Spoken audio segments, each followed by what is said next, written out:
Assalamualaikum. Halo teman-teman, kali ini kelompok 5 akan membahas alat pernafasan dan pencernaan manusia. Nah, kelompok 5 ini terdiri dari berapa orang sih? Dari 6 orang. Yang pertama ada Susanti, kedua ada Levina Mainanda, ketiga ada Triana Febriani, keempat ada Regita Ayu Cahyani, yang kelima ada Ayu Sri Rahayu, dan yang keenam ada Umu Hanifah. Yuk langsung aja kita simak videonya. Alat pernapasan manusia.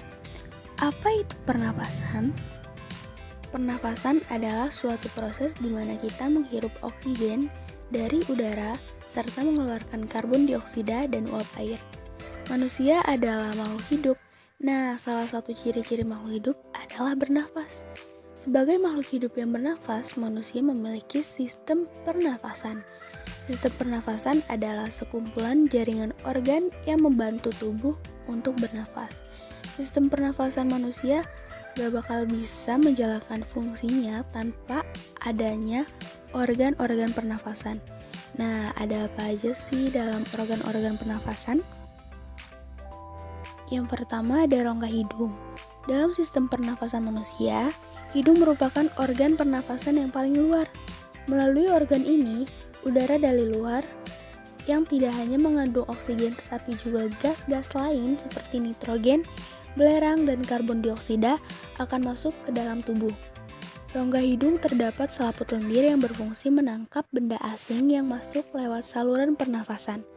Rambut pendek dan tebal yang berfungsi menyaring partikel kotoran yang masuk bersama udara.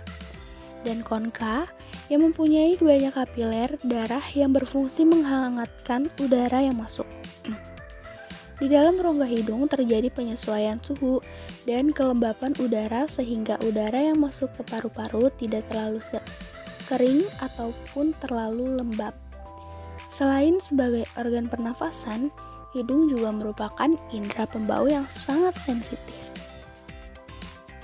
Yang kedua ada faring. Faring merupakan persimpangan antara saluran makanan dan saluran respirasi. 3 bagian faring yaitu nasofaring atau daerah faring yang membuka ke arah rongga hidung, orofaring membuka ke arah rongga mulut, laryngofaring membuka ke arah laring. Pada bagian belakang faring, posterior, terdapat laring, tekak, tempat terletaknya pita suara. Masuknya udara melalui faring akan menyebabkan pita suara bergetar dan terdengar sebagai suara. 3 ada laring. Laring terletak di bawah faring dan merupakan pangkal tenggorok yang tersusun oleh tulang rawan. Fungsinya yaitu untuk menyalurkan udara dari faring ke trakea. Terdapat glotis atau bagian atas laring yang menutup oleh jaringan penutup bernama epiglotis saat ada makanan yang lewat. Laring juga disebut sebagai kotak suara karena memiliki pita suara. 4. Trakea. Tenggorokan berupa pipa yang panjangnya kurang lebih dari 10 cm, terletak sebagian di leher dan sebagian di rongga dada. Dinding tenggorokan tipis dan kaku, dikelilingi oleh cincin tulang rawan. Dan pada bagian dalam rongga bersilia, silia ini berfungsi menyaring benda-benda asing yang masuk ke saluran pernafasan. 5. Bronkus. Bronkus merupakan cabang batang tenggorok, jumlahnya sepasang menuju ke paru-paru kanan dan kiri. Dinding bronkus terdiri atas 3 lapis yaitu jaringan ikat, otot polos, dan jaringan epitel. Epitel yang bersilia yang menghasilkan banyak lendir yang berfungsi untuk menangkap benda-benda asing yang akan masuk ke paru-paru bersama udara pernafasan. Yang keenam ada bronchiolus. Bronchiolus adalah percabangan kecil-kecil dari bronkus yang berfungsi untuk menyalurkan udara dari bronkus ke alveoli dan mengontrol jumlah udara yang didistribusikan melalui paru-paru. 7. Paru-paru. Paru-paru berfungsi untuk mengendalikan pH darah dengan cara mengubah tekanan karbon dioksida menyaring gumpalan darah yang terbentuk di dalam vena, memengaruhi Zat kimia menyediakan aliran udara untuk menciptakan suara vokal, reservoir darah di dalam tubuh, dan ciliaris excavator. Dan yang terakhir, ada alveolus. Di dalam paru-paru terdapat kantung udara sebagai tempat difusi gas, yaitu alveolus. Permukaan alveolus dilengkapi kapiler darah sehingga memungkinkan terjadinya difusi gas. Merupakan saluran akhir dari sistem pernafasan. Alveolus berfungsi sebagai tempat pertukaran gas karbon dioksida dan oksigen, serta tempat penyimpanan udara dalam tubuh untuk sementara waktu.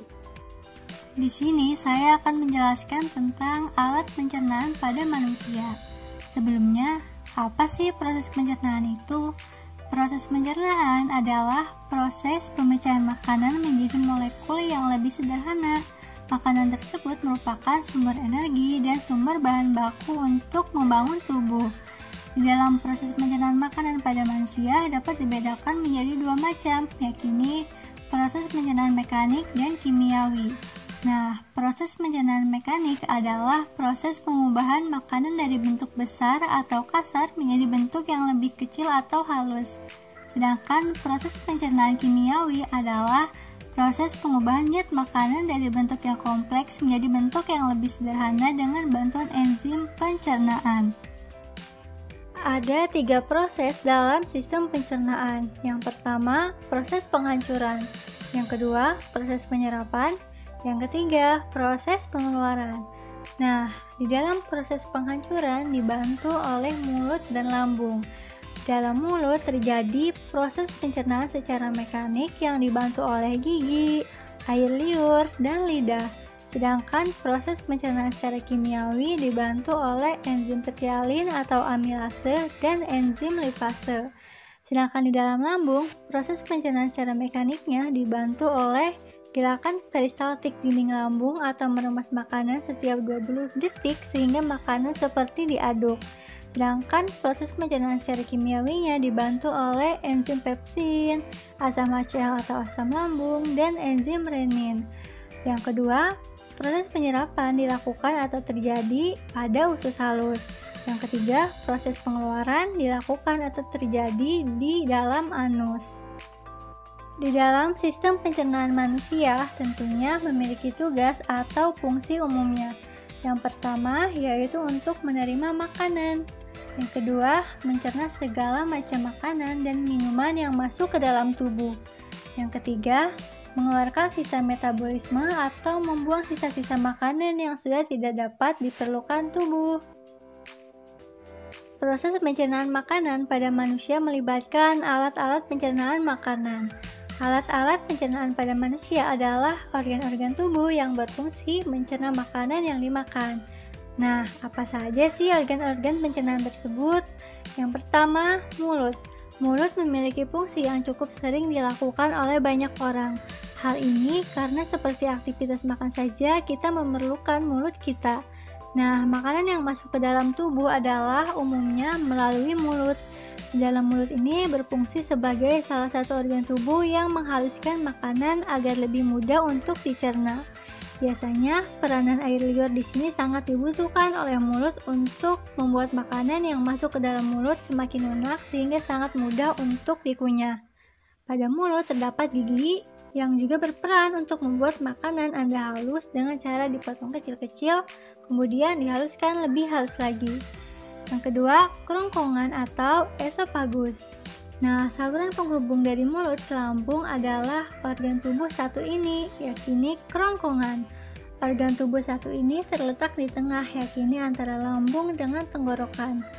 Kerongkongan ini tentunya sebagai sarana yang harus dilalui oleh makanan saat akan menuju ke lambung yang mana sebelumnya telah dihaluskan di mulut. Kontraksi yang terjadi akibat otot akan membuat makanan semakin mudah untuk ditelan atau terdorong. Hal ini bisa dikenal dengan peristaltik. Adapun kerongkongan ini memiliki cincin otot yang letaknya berada di ujung. Hal ini menjadikan makanan yang ditelan kemudian masuk ke lambung akan ditutup. Ini berfungsi sebagai pencegahan makanan dan partikel lainnya yang sudah ditelan akan naik lagi ke atas. Yang ketiga, lambung. Letak dari lambung ini adalah di tengah antara usus halus dengan esofagus. Lambung sangat berperan penting terhadap sistem pencernaan manusia, yakini sebagai tempat untuk menyimpan makanan yang telah ditelan. Nah, selain itu juga, lambung sebagai salah satu tempat untuk menggabungkan cairan dengan makanan yang akan mengosong saat makanan tiba di usus kecil. Partikel yang cair akan langsung ditempatkan di lambung, sedangkan yang lainnya yang sedikit padat akan dilakukan proses pencernaan terlebih dahulu. Pada umumnya, dinding otot perut akan membantu lambung untuk membuat partikel makanan yang masuk untuk lebih kecil lagi. Kemudian, untuk makanan yang sedikit padat akan ditinggalkan di cincin otot yang berada di antara lambung dan pada bagian usus halus yang pertama. Yang keempat, usus halus. Usus halus ini merupakan usus yang bentuknya menyerupai tabung dengan panjang 6 meter dan sangat tipis. Usus ini letaknya hampir di bawah lambung dan biasanya menempati sebagian perut di dalamnya. Penyerapan nutrisi dibantu dengan lipatan usus halus dan akan tertinggal di usus halus hingga kisaran 90%. Dan usus halus terdiri atas usus 12 jari duodenum, usus kosong jejunum, dan usus absorpsi atau ileum. Fungsi dari usus halus ini tentunya sebagai salah satu organ dalam yang menyaring dan menyerap nutrisi dari makanan yang masuk pada saat proses pencernaan tersebut. Pada proses pencernaan, usus mendapatkan bantuan dari hati, kantong empedu, dan trankeas, di mana fungsi dari hati yaitu untuk menghancurkan racun di dalam darah, menghasilkan protein, hingga membantu proses pencernaan. Empedu fungsinya membantu penyerapan lemak ke dalam tubuh dan membantu kerja hati dalam sistem ekskresi atau proses pengeluaran zat sisa metabolisme baik berupa zat cair dan zat gas dari dalam tubuh. Trankeas fungsinya untuk memproduksi hormon dan enzim untuk menghancurkan makanan di dalam perut. Yang kelima, rektum. Nah, rektum menyimpan feses untuk sementara waktu, memberitahu otak untuk segera buang air besar dan membantu mendorong fungsi feses sewaktu buang air besar. Ketika rektum penuh dengan feses, maka rektum akan mengembang dan sistem saraf akan mengirim impuls atau rangsangan otak sehingga timbul keinginan untuk buang air besar. Yang keenam, anus. Anus fungsinya sebagai penghubung antara rektum dan bagian luar tubuh sehingga feses bisa dikeluarkan.